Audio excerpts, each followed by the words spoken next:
In 1968, Pope Paul VI wrote the encyclical Humanae Vitae, which you very well may be familiar with.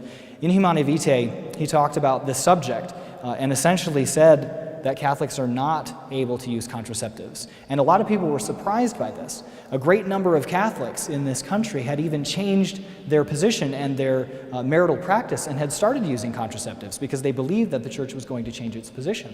I've even read of priests who at seminary, they were taught that this teaching is probably going to change. So you can tell people, even in the confessional, that they can follow their consciences on this subject. When Humanae Vitae was released, Pope Paul VI had a number of things to say, and I'll give you some of the highlights. One of the things that he said that not all Catholics are aware of is that the use of the pill, for example, or some other hormonal contraceptives can be okay. They're not inherently evil. He said as long as you're using them as a medicine for a therapeutic purpose and not as a contraceptive, then they can be okay. And there's no small number of teenage girls, even women into their 20s and 30s, even 40s and 50s, whose doctors will prescribe the birth control pill or another hormonal contraceptive to treat various physical ailments or things going on with their reproduction. Now, I will touch on this also later. In the last several decades, we've arrived at many, many alternatives, ways to treat these things. For example, things as simple as acne. A doctor might put a girl on or a woman on, put her on the pill to treat acne. We have many, many other ways, better ways, less risky ways to treat these things today than using a contraceptive like the pill. There are better options. The core of what Pope Paul VI taught about contraceptives and also about natural family planning is that marriage and sexuality is ordered to procreation, but it's also ordered to the bonding of the spouses. So sexuality has two purposes. It's for babies and for bonding, or in more formal language, it has a unitive purpose and a procreative purpose. Every sexual action must respect both of these things. Every sexual action must be unitive. It must be open to the bonding of the spouses. Spouses certainly can't use each other for the purposes of procreating or anything else for lust. It must be open to the bonding of the spouses. And two, every sexual action needs to be open to procreation. It must be open to life. Now, this doesn't mean that every sexual action has to try to have a baby. The Church doesn't say that, but every sexual action has to be open to life, objectively, which means that they cannot do anything with their fertility to block their fertility, to stop their fertility from being effective, to stop their fertility from working.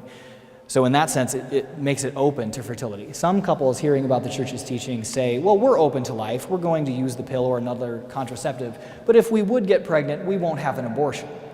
And they consider that open to life. That's not what the Church means when it talks about being open to life. Being open to life means you don't do anything to prevent your sexuality and your sexual activity from being fertile, which is what our sexuality is built for, one of the things that our sexuality is built for. Furthermore, Pope Paul VI reaffirmed what Pope Pius XII had taught in 1950, 1951, that it is okay to use periodic abstinence. It is okay, if you know when a woman is fertile or when she's not fertile, to not engage in intercourse when she's fertile, and then to re-engage in intercourse when she's not fertile. So he approved of modern natural family planning. Finally, the Pope also taught that there are times when using natural family planning can even be immoral.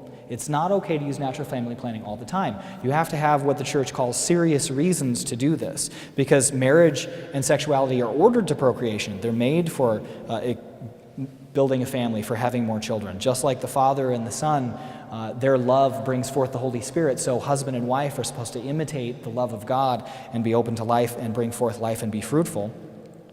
So the Church uses these words. You must have well-grounded reasons for spacing births, including physical, psychological, or external circumstances. And these can't be trivial reasons. This can't be, I want a 40-foot boat and I've been saving for it, so I'm going to refrain from having another child at this time so I can get my boat. They can't be trivial reasons, but reasons less than life-threatening may suffice, so as not to cause undue burden, the Church says. So it doesn't have to be as extreme as it will threaten the woman's life if she gets pregnant. That would be certainly qualify, but it doesn't even have to be that strong. It can be for reasons even less than that. Perhaps the couple is psychologically not able to handle another child right now. Perhaps economically, emotionally, they can't handle another child right now. Maybe their other children need attention, and now is not a good time to conceive. So these are all good times, appropriate times rather, to use natural family planning, not to have another child. But we are reminded that couples are to be responsible and generous with their reproduction all at the same time.